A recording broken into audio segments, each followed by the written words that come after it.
झूठी झूठ जुन मेलन का जबरदस्ती ली दसवा झूठी झूठ जुन मेलन का जबरदस्ती ली दसवा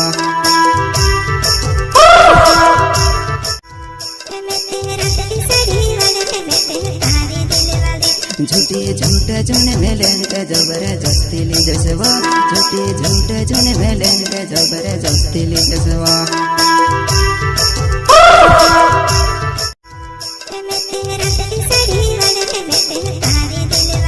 झूठी झूठ जुन मेलन का जबरदस्ती ली दसवा झूठी झूठ जुन मेलन का जबरदस्ती ली दसवा